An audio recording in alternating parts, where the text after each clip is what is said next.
નમસ્કાર, ગુજરાત મનોમંથન 9 માં આપનું સ્વાગત છે। હવે જોઈએ આજના સમાચાર।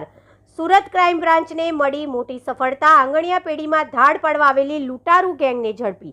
લૂંટ કરે તે પહેલા ગેંગ ઝડપાઈ ગઈ। ક્રાઇમ બ્રાન્ચે 6 ઈસમોને હથિયાર સાથે ઝડપી પાડ્યા। આ ગેંગ અનેક ગુનાઓને અંજામ આપી ચૂક્યા છે।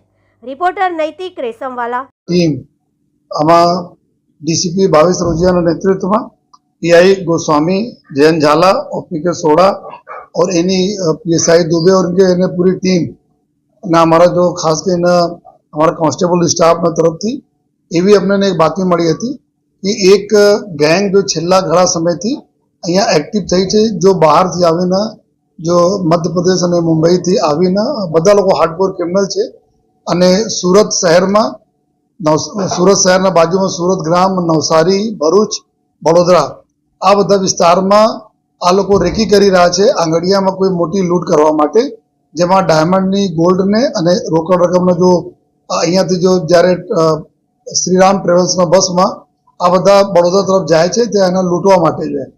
તો આ ઇન્ફોર્મેશન આધારે જો પોલીસ કામ કરતી હતી, પોલીસની ટીમો, અને ગઈકાલે આપણે સક્સેસ મળ્યા જ્યારે अपना आमा मुख्य जो है ना लीडर था, जो गैंग में लीडर बे लोग एक हुंडाई वर्ना गाड़ी में जो गाड़ी पर पंजाब में चोरी कर लई आई थी, गाड़ी थी जो एक जेम्स अल्मेड़ा करीने एक व्यक्ति है जो हार्डकोर क्रिमिनल है, जेना पर 20 गुना ऑलरेडी चोरी, लूट, फायरिंग, डकैती ने दाखिल थया है अलग अलग देश ना अलग अलग राज्यों में। અને સાથોસાથ અત્યાર સુધી એવું ઇન્ટ્રોગેશન में आया कि 14 જેટલા सीरियस गुनाओं में वॉन्टेड पर છે।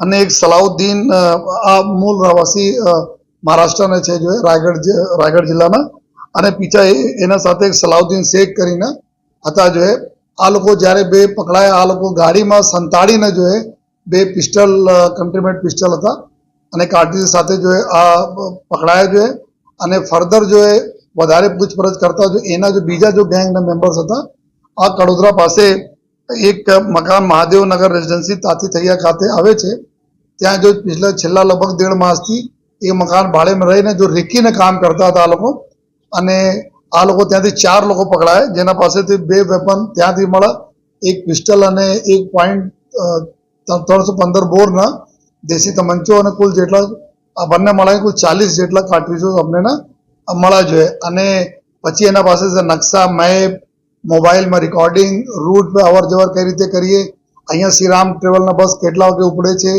કેવી રીતે ક્યાં ક્યાં પહોંચે છે, અંકલેશ્વર ભરૂચ કેટલા ટાઈમ લાગે, બड़ौदा કેટલા લાગે, એક્ઝિટ રૂટ ક્યાં છે, અગર અમે નીકળીએ તો કેવી રીતે અમે દાહોદ, છોટાઉદેપુર થઈને જો અમે સીધે દાહોદ થઈને નીકળી જઈએ મધ્યપ્રદેશમાં, અલગ અલગ રૂટના પૂરી નકશા સાથેને અને મોબાઈલમાં રેકી કરેલા છેલ્લા જો 1.5 માસથી રેકી કરેલા બધી વિગતો એના પાસેથી આપણને મળી।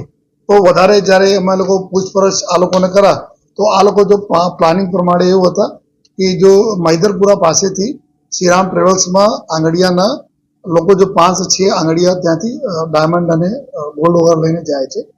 તો આ લોકોનો પ્લાન એવો હતા કે આપણા 8 જેટલા માણસો, 6 માણસો તો પકડાયા છે, 8 બીજા માણસો બી લઈ આવવાના હતા। 8 જેટલા માણસો આ બસમાં ટિકિટ લઈને વેપન સાથે બેસી જાય અને રસ્તેમાં જાય એના રેકી પ્રમાણે ક્યાંથી એક્ઝિટ રૂટ જ્યાં લોકો ફોલો પ્લાનિંગમાં કરેલા છે ત્યાંથી લૂંટ કરીને જો વેપનના જરૂરત પડે તો ઉપયોગ બી કરીને અને પાછળ એના ગાડીઓ પર બસને પાછળ ગાડીઓ રહે, લૂંટ કરીને તાત્કાલિક એના ગાડીઓમાં બેસીને ત્યાંથી નીકળી જવાય। આ પ્રકારના આ લોકોના પ્લાનિંગ હતી। તેના જો ફર્ધર બીજા જો આરોપી જો આવવાના હતા એના બારેમાં બી પોલીસના કામગીરી ચાલુ છે, ત્યારે એના બી પકડવાના।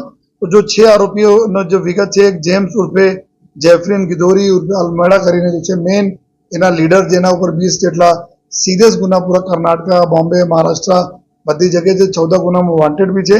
અને એક બીજા સલાઉદ્દીન, ત્રીજા એક રાજેશ સુબેદાર સિંહ પરમાર કરીને છે, જેના 42 વર્ષ ઉંમર છે।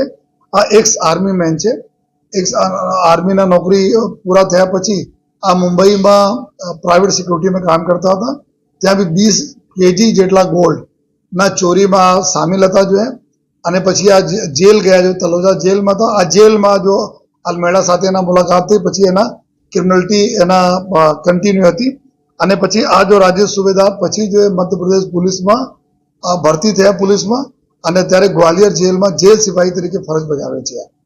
તો અત્યારે હાલ ચાલુ ફરજ ઉપર પર છે આ જો અને એક ચોથા આરોપી છે રईस खान આ બી એના બી ગુનાહિત ઇતિહાસ છે, જો આપને આગળ મેં બતાવીએ છીએ.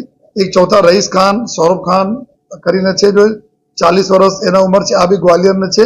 એક ઉદયવીર સિંહ રાજ બહાદુર સિંહ તોમર છે, 51 વર્ષ ઉંમરના છે, આ બી મુરैना જિલ્લા મધ્યપ્રદેશના છે. આ જો તોમરના અહીંયા જો ઘર બી છે, અહીંયા પહેલા રહેતા હતા. જો આ મેઇન ટીપર છે, જો ટીપ આપવાના કામ એના તોમરના છે. અને આ મુરैना में भी એના છોટા બહુ ડાયમંડના કામ છે, એના બધા વિગતો એને ખબર છે કે કઈ રીતે ડાયમંડમાં મુવમેન્ટ થાય છે, ડાયમંડ કઈ રીતે ડાયમંડ એના અવર જવર થાય છે. તો આ ટીપ આપવાના કામ જો ઉદયવીર સિંહના હતા. અને એક વિજય લાલતા મેન બંસી કરીને જો છઠ્ઠા આરોપી છે, તો એના પાસે જો અમે લોકો ટોટલ રિકવરી થઈ છે, આમાં 3 પિસ્ટલ, 1.315 બોરના જો તમંચો, કુલ 4 વેપન, ચોરીને એક હોન્ડાઈ વરના પંજાબમાંથી રેનબો છરા હતા જો. અને એના પાસે જો બાકી વાઈફાઈ ડોંગલ્સ બી 3 એના પાસે મળ્યા. અને સ્પ્રે જો મિર્ચાના સ્પ્રે એના પાસેથી 2 બોટલ સ્પ્રે મળી છે જો और बाकी जो है ना इलेक्ट्रिक वजन काटा, बुखानी, मास्क वगैरह જેટલા બી ખોટા જો રાજેશ પરમાર ને પોલીસના આઈ કાર્ડ વગેરે અને મેપ વગેરે બધા આ લોકો પાસેથી આપણને મળેલા છે. અને એમાં જો ગુનાઓની અગર અમે વાત કરીએ જો તો ટોટલ જો ગુના દાખલ થયેલા છે કે જે રીતે મેં बताया કે જેમ્સના ઉપર 20, જેમ્સ અલમેડી ઉપર 20 ગુના, 14 વોન્ટેડ.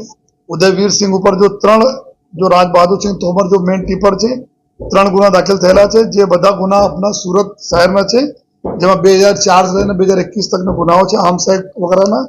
અને રાજેશ સુબેદાર સિંહ ઉપર જો 20 kg ગોલ્ડ ચોરીના ગુના. અને રईस खान સૌરભ ખાન જો છે, જેના જુલુપુર રાજસ્થાન એના ઉપર જો ચોરીના ગુનાઓમાં સામેલ છે. અને અત્યારે હાલ આ જો ગ્વાલિયરમાં પોલીસ અને આર્મીના ભરતી માટે જો કોચિંગના કામ કરાવે છે આ વ્યક્તિ જો. અને સલાઉદ્દીન જો છે એના ઉપર લગભગ 5 ગુના સુરત અને કર્ણાટકમાં દાખલ થયેલા છે. અને જો આ બંસી છે, બંસી ઉપર અત્યાર સુધી અમે એ લોકો જો ચેક કરીએ છીએ કોઈ ગુનાહિત પ્રવૃત્તિમાં અત્યાર સુધી જણાઈ આવેલ નથી. પરંતુ આ બધી એક એવી ગેંગ હતી જે